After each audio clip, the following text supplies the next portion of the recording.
This is who the applause should be for, and for you. Ne- next Tuesday,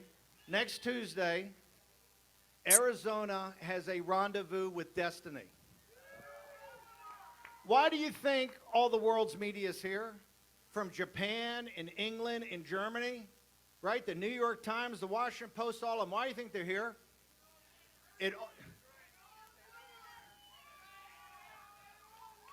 It started here. Back in November of 2020, it started right here. That's right. And it's going to end right here. That's right. Now, if that's not an ironic clip, this is Walter Fields, executive editor of NorthStarNews.com. And hello, everyone. I'm Robert Tarver. I'm the attorney for NorthStarNews.com. Oh man! This What a week! midterm election. What a week! What a week! That was convicted federal felon Steve Bannon, and I have to say that convicted federal felon. Yeah, it's got a nice ring to it, right? Yeah, he's just too comfortable in his leather coat, talking trash for Kari Lake down in Arizona. And lo and behold, Steve Bannon was absolutely right. Arizona, destiny met Arizona. Mm-hmm. And what happened? The Democrats retained control of the United States Senate. Yeah, as he said, it started there and it's going to end there. And that's exactly what happened when Mark Kelly crossed the finish line as the senator for Arizona. I think what is most enjoyable about this post-election moment is how confident the Republican Party was that this was going to be not a red wave, not a red tsunami, but a red slaughter. They really believed that they were going to come in like Genghis Khan and just take over Capitol Hill. But Yeah. voters had something else on their mind. And we need to talk about that because this is a perfect case of how before an election you see all these polls come out and they suggest one thing. You hear all of the analysts and the experts on TV and on radio with their predictions, and they're all pretty much saying the same thing. The Republican Party will capture this. It's going to be a slaughter. Joe Biden's so unpopular. The economy is so wrecked that Republicans are going to sweep Democrats out of office. And then you get to election day and you realize the American voter isn't as stupid as people think they are.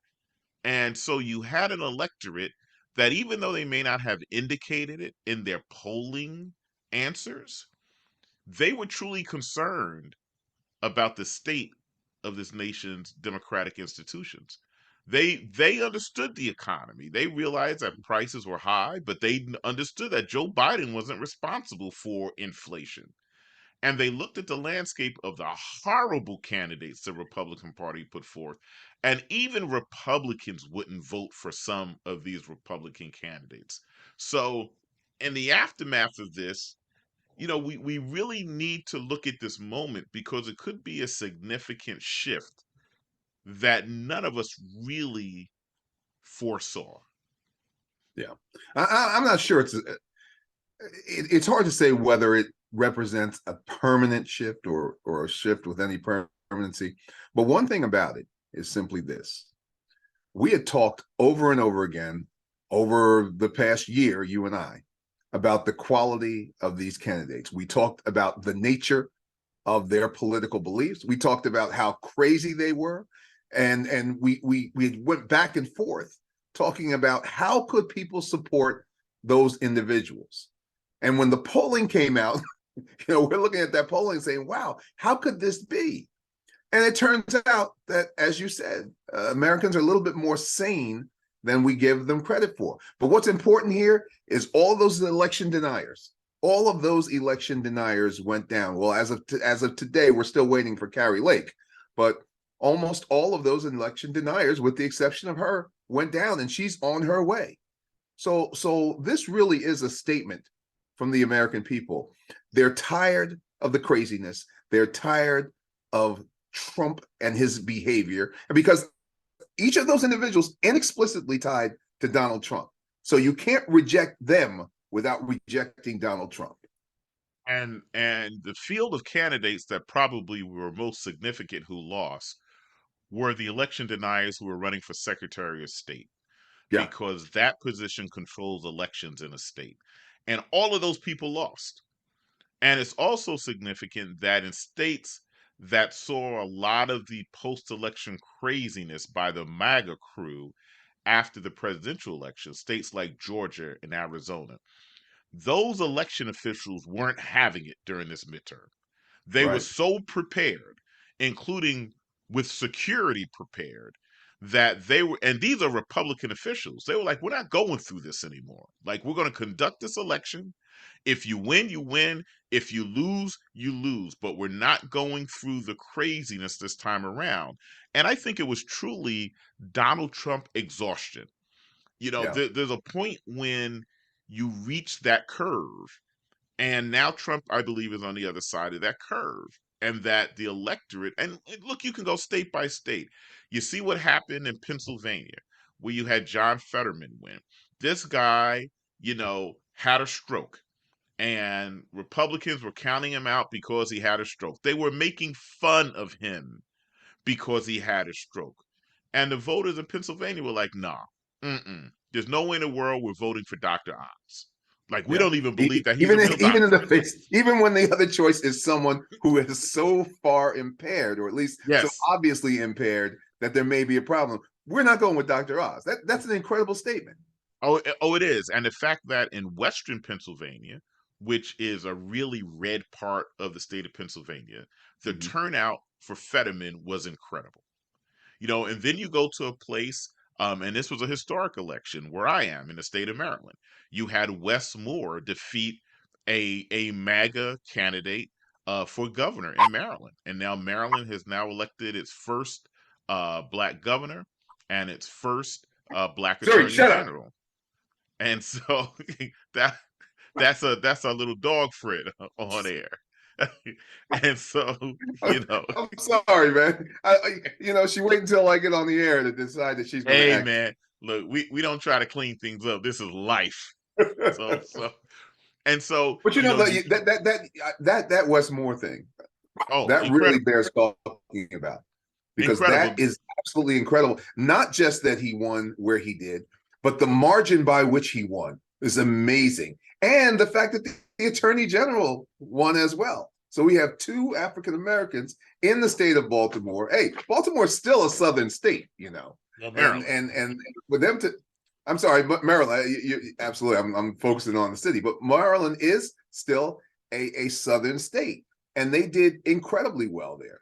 Oh, absolutely. And we have an immigrant elected as lieutenant governor, and we Mm-hmm. have a white female, progressive female, elected as controller. And so, if you look at the state of Maryland, it's really interesting because many of our largest counties are governed by African American county executives, including the city of Baltimore for black mayor. So, in this border state, because Maryland is traditionally categorized as a border state and not a southern state, although we know it's a southern state, you have this mass of black elected leadership right now, unlike any other state in the country.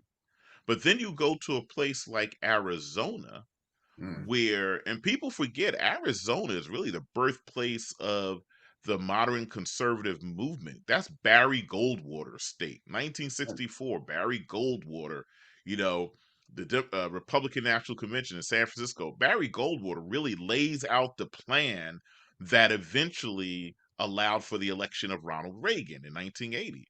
And here you have Arizona, where all the polls are suggesting Mark Kelly's going to lose.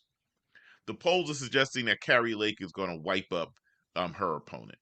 And you turn around and you see what happens. And how does this happen? It's a combination of Democratic voters, independent voters, and in this election, a wave of Generation Z voters who Mm. were Yeah. concerned about things like the environment, abortion rights. They came out strong. And the reason why that's such an incredible thing, and I think a good thing. These are the voters that will be voting for the next 40 to 50 years. Like Right. this is a growing voter base, and they showed where their conscience is in this midterm election, because a lot of people have thought that, oh, you're not going to have that strong turnout in midterms like you did for the 2020 presidential elections. The turnout was higher in this midterm than it was in 2018. Yeah. And a lot of it's because of this concern. And hats off to Benny Thompson, Congressman Thompson, and the House January 6th committee, because in their own way, they laid out the case for the Democratic Party for this midterm.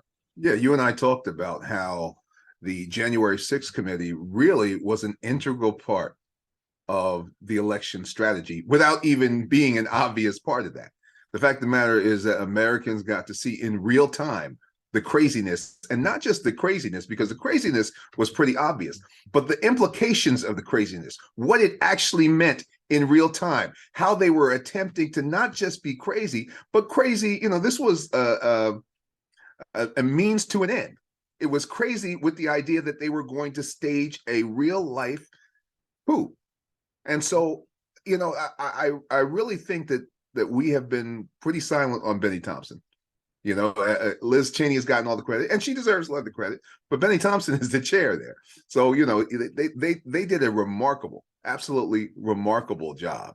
And I think that Americans have finally woken up, have finally said we need some normalcy in politics, whatever that is for right now. They know that this ain't it. This craziness is not it. So we got to really talk now about where we go from here, because Absolutely. this is monumental. And This look, is this is historic. and Americans can only take so much crazy. Like we do crazy all the time, but there is a threshold for crazy, and we've reached that threshold.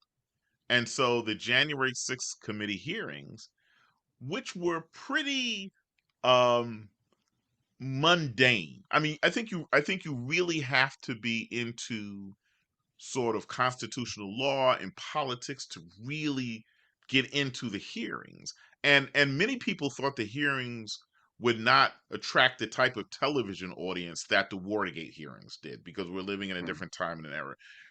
The ratings for those hearings were high. People were watching those hearings.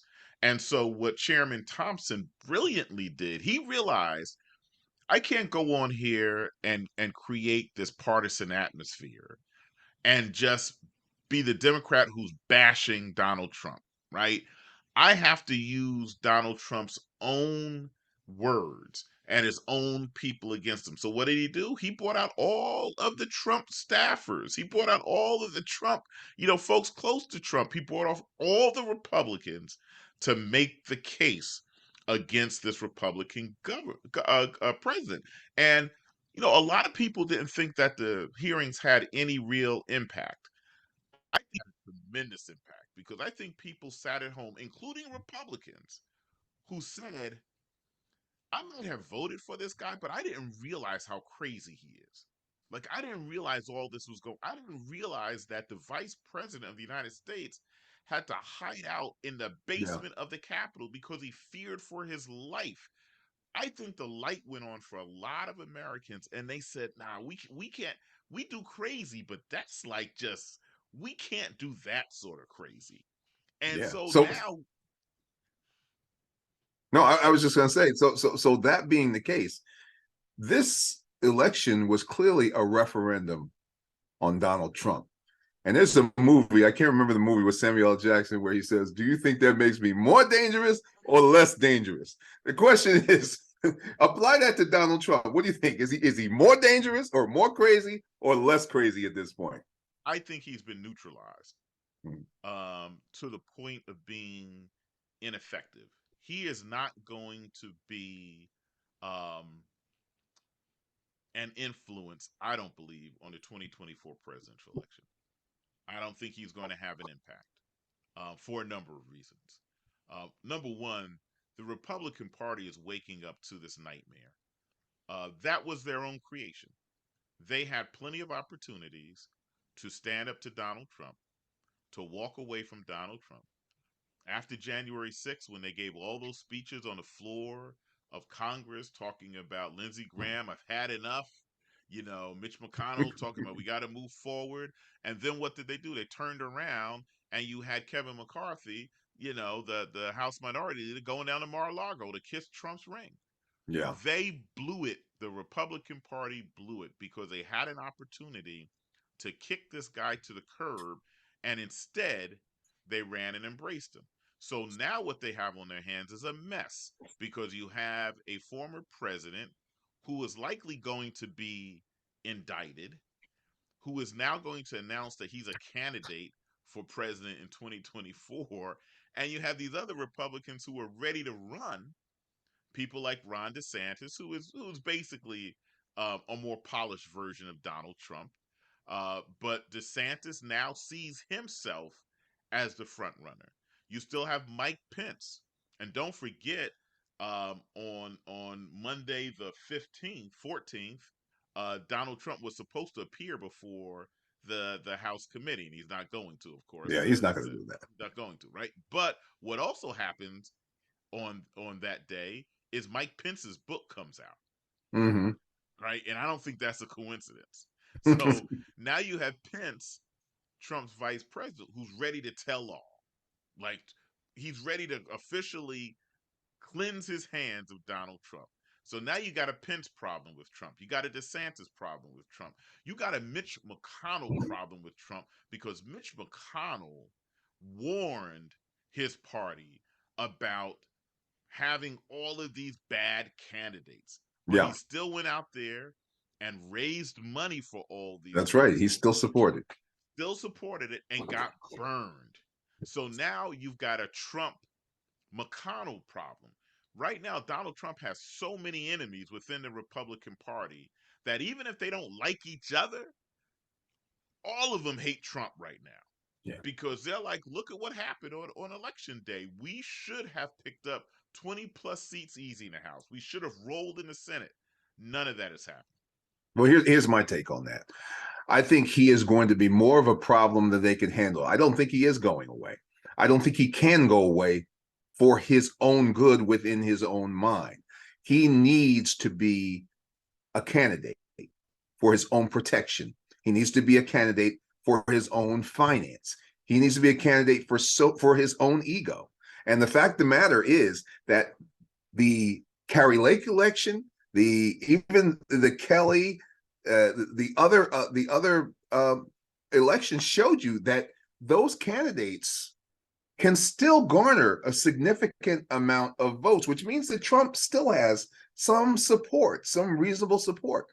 But he doesn't have enough, I don't believe, to carry the nomination. He believes he does, I think. And that's going to be the huge problem because he's not going to let anyone else step up.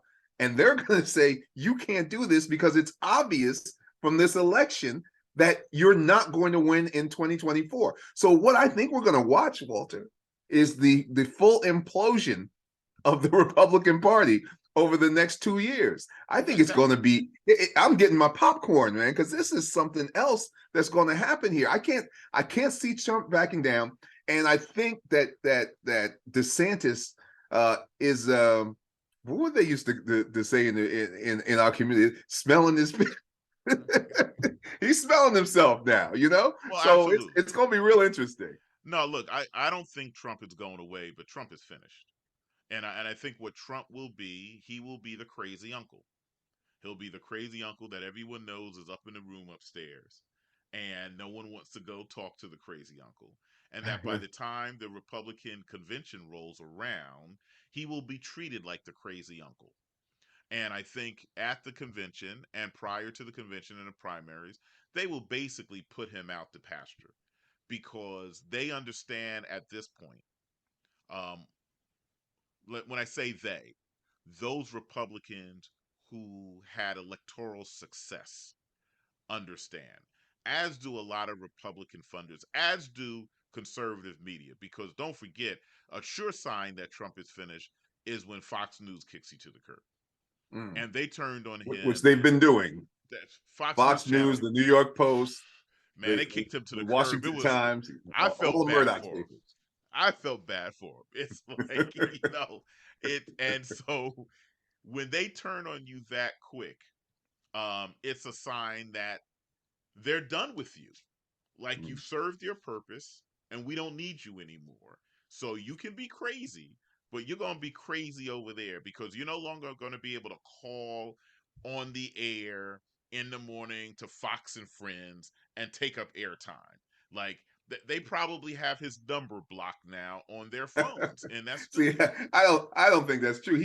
He still has so much support within his party. I Oh, mean, he it's does. sad, but he's got so much support. And you saw how they cowered. You saw how afraid they are. And that's why I think the next couple of weeks are a really interesting tipping point, because we are at the same point that we were after January 6th, where it was supposed to be a reckoning against Donald Trump. And it started off as a reckoning, as you said, with Lindsey Graham and McCarthy and others basically calling him out. But then it turned the other way. I believe there's still a possibility they may go in that same direction. See, I don't. No, Stupidly. no. This time is different. This time is because there's been an election in which significant numbers of Republicans lost seats. Mm-hmm. And that loss is different than what happened after January 6th. After January 6th, they were looking at Trump as defeated and injured, but still having wind left to be able to run against. Now, because of the hearings and because of this midterm bloodbath that they just faced, it's the reason why Fox News Channel, New York Post, they didn't do this after January Mm-hmm. 6th. They have shut him down.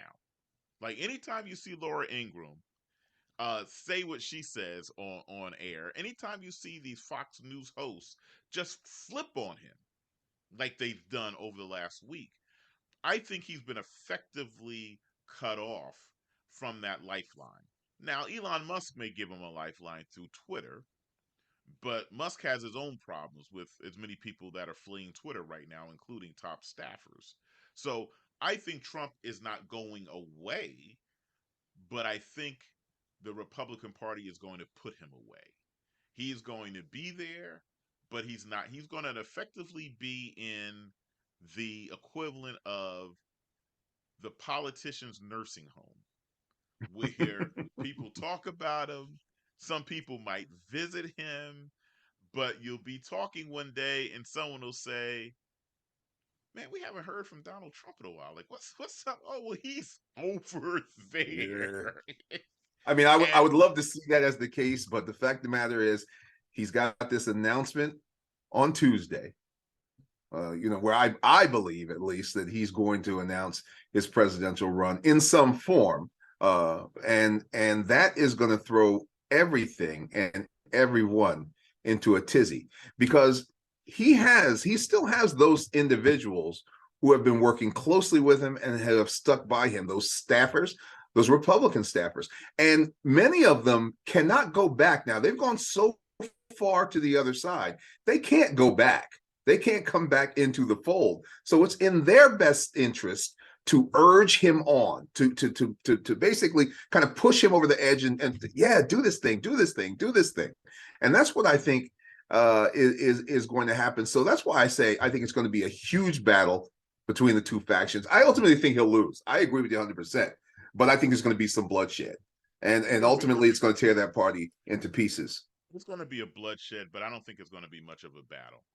I think as of the midterm election, Ron DeSantis is going to be, without question, the front runner for the Republican nomination.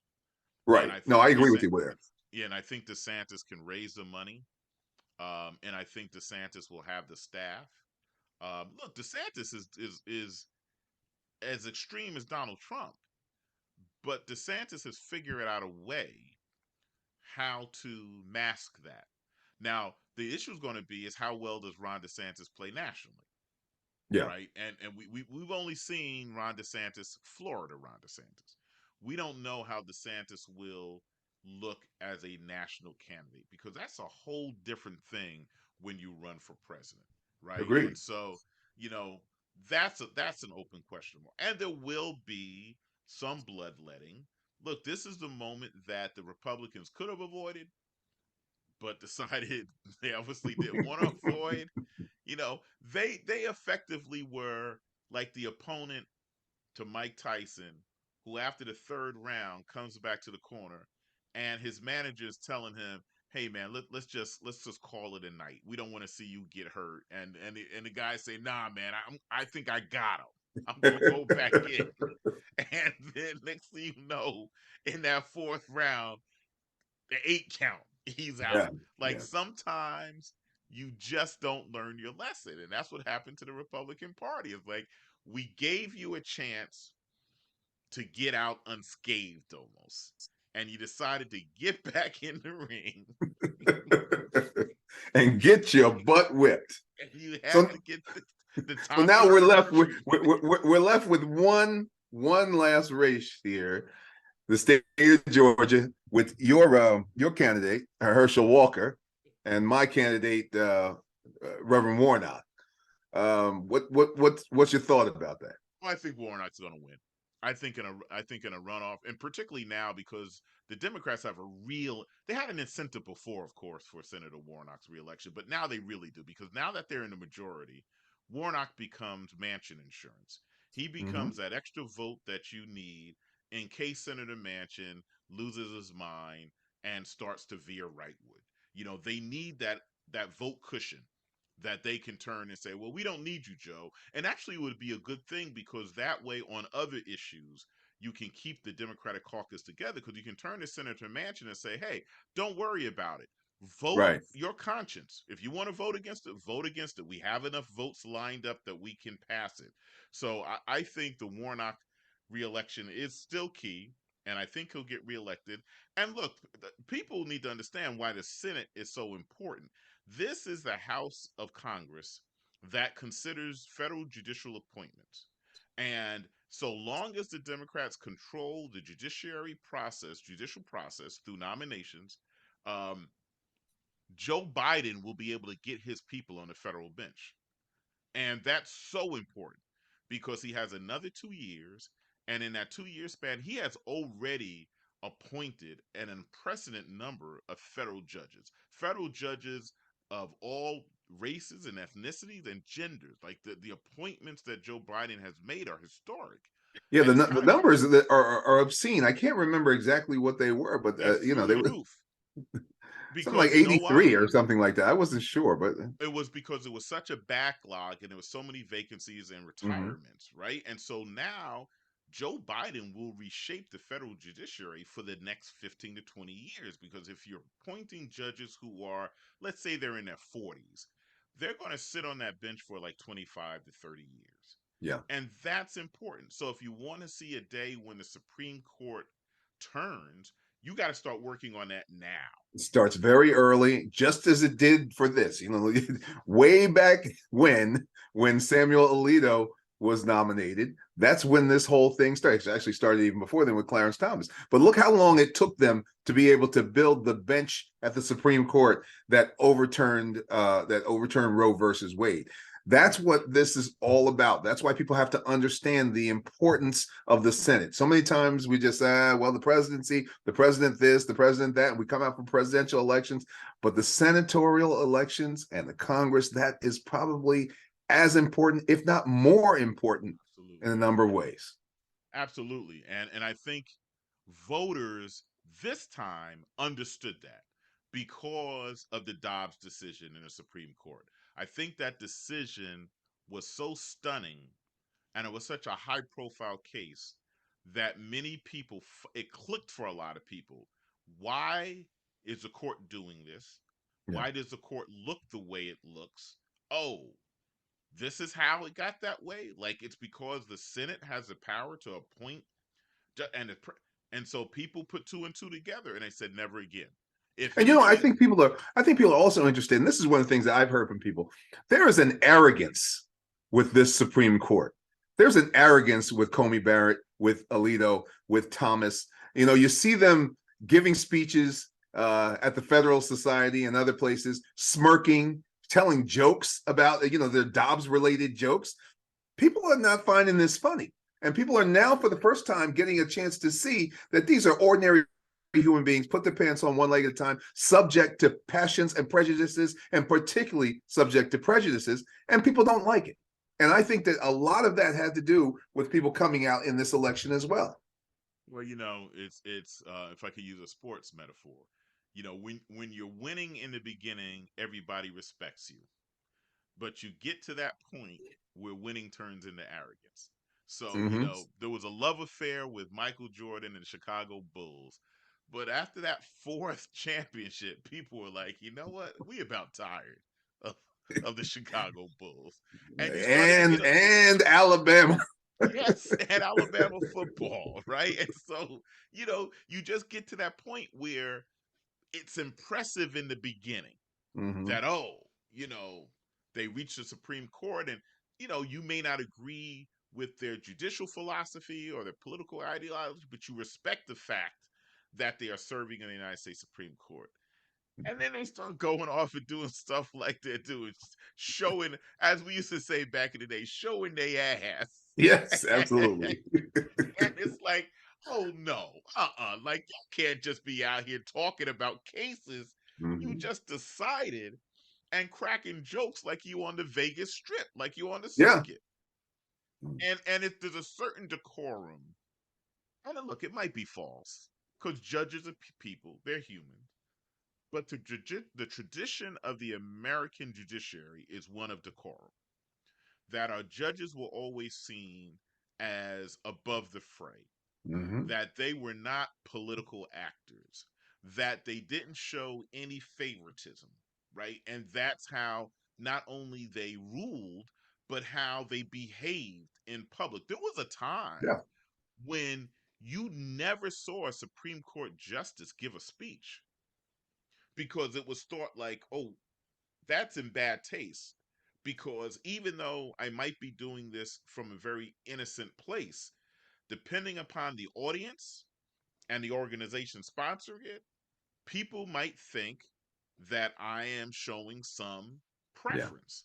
Yeah, I'm always much more comfortable when they keep their mouths shut. I mean, because that's what I'm used to with judges anyway. Most states don't allow their judges to be able to speak, and I'm not. I go both ways. I wasn't comfortable with Ruth Bader Ginsburg making her speeches and being very direct in what she supported. I'm not comfortable with Alito and Barrett and Thomas, and particularly, I wasn't comfortable with Scalia because he was very primary out there with his speeches.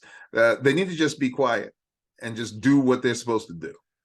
If there's any movement that needs to be taken up, it's a movement to reform the Supreme Court. Because I Absolutely. think it's really a disservice that sessions of the court are not broadcast on television. I think that's a real disservice to the American public. If this is the highest court in the land, that is the final arbiter of law in this country, then the American public deserves to see these Supreme Court sessions and these arguments before the court, because it's not only from a legal perspective, but just from a democratic perspective and from a civic education perspective, because the court operates in such secrecy that when the court begins to behave in the way that certain justices are now behaving, that's when Americans lose all trust in the court system, Right. because they can't see the court operate. So they don't know who these people are. They're just these folks who show up in these elaborate black robes, and thank God we don't carry the British tradition of powdered wigs, because that would just be a bit That'd be too over the much to top. take. That'd Yeah. be that would be so over the top. But And it's not that, the same thing, I mean, to be fair, they do broadcast orally, the sessions, but televised, it's I should not the say. same thing. It's not the same thing as seeing them, as Yes. watching these justices. It's very difficult to just listen to that, particularly if you're a layperson, you know. Yes. But Because you when don't you can put it together with the questioning and get a chance to see the inflections and how they approach different attorneys, with a scowl on their face, the quizzical looks, and all that tells a whole lot about these justices. and just that room. like the chambers of the United States Supreme Court, and it was designed purposely in this way that you have these justices sitting high, Hmm. and they basically are towering over the lawyers who are arguing, and it is just a scene that the American public deserves an opportunity to see it, because Yeah. they also deserve to see and hear the responses of the lawyers who are presenting and defending, right? Because part of this is I don't want to call it the magic, but part of this is the art of lawyering that's on display. Because Hmm. it's not like television where it's like dramatic, where someone's banging the gavel. This is a very sophisticated sort of exchange. And a lot of the exchange is not necessarily about the case before the court itself. It's this intellectual exchange of Sure. ideas about what all this means. And I remember being in grad school, and you went to law school, and you learn, man, like the magic in these Supreme Court decisions is not in the body of the text, it's in the footnotes. Like, you Yeah. read some of those footnotes and you're like, whoa, like he went after him with a scalpel. And it's just like, and I remember reading some cases and I was like, man, if this was the street, there'd be a fight right now. Because basically, Yeah. he told this lawyer to go to hell. Like, you don't Yeah. know what you're talking about. Some of these justices, they could be extreme, but it is important to be able to see. We got a chance to see brilliance on display. I guess it was just about a week and a half ago with Ketanji Brown Jackson, really lighting in to the the opponents of affirmative action, with some very interesting historical perspective that no one else even thought to bring up, and no one was able to refute about the 14th Amendment. And those are the things that people need to be able to see. They need to be able to hear that there are real arguments to these things, not these political hyperbolic arguments that we hear every day, but they're really well-grounded legal arguments that make perfect sense. Yeah, and this is where the Constitution comes to life. Like, you could read the Constitution 1,000 times and get more out of one sitting in a Supreme Court session than you would have read that document 1,000 times. Like, the Mm, Supreme Court is where that Constitution becomes real, because you begin to see the real applications of the highest law in the land on the people of the land. And I think that's what she brought to that argument around affirmative action in the 14th Amendment, to say, hey, wait a minute, let's take a little historical journey here yeah, yeah, about this amendment. And that's what made Thurgood Marshall such a powerful justice. Because Thurgood Marshall arrived and he was like, I don't know what y'all are talking about here, but let me just flip to my constitution and tell you what the real deal is on the yeah. 13th, 14th, and 15th. Hmm. And you need that, because too often times Americans who really, just do not understand the historical roots of our Constitution, begin to take things verbatim and don't understand the history behind those words. Like, don't understand the implications of the three-fifths clause in the Constitution. They don't understand any of that. And then you hear people talking about, I have an originalist view of the Constitution. Well, if that's the case, I don't, I I don't, know how I'm you not feel interested about in an me. originalist view because originally I was never considered. So, Exactly. You guys didn't even consider me a whole human being mm, originally, right? And so that's why the court session should be televised, because people need to see people who have a lifetime appointment and literally cannot be removed except for the highly unlikely case of impeachment, which is not going to happen to Supreme Court justice unless they kill somebody. Yeah. And that may not even happen, given the state that we're in the country today. And so these people are powerful. These justices are powerful. And, going back to our, our how we started this conversation, that's why the elections are important.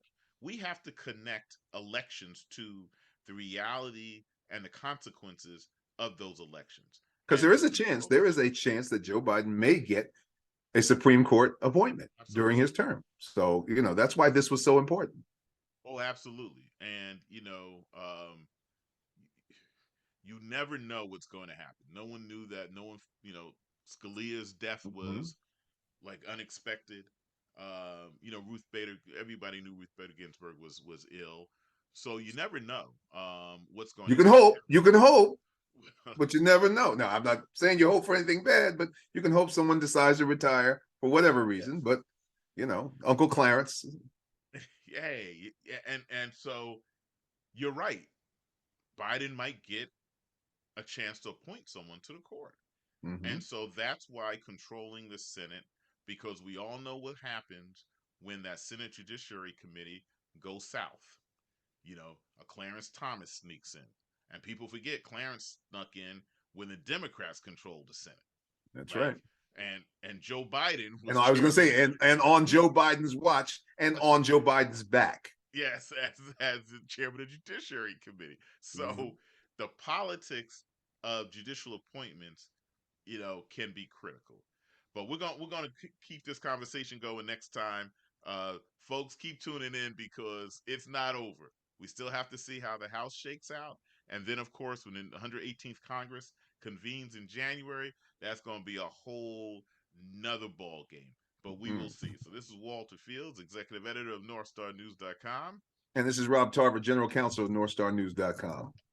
See you next time.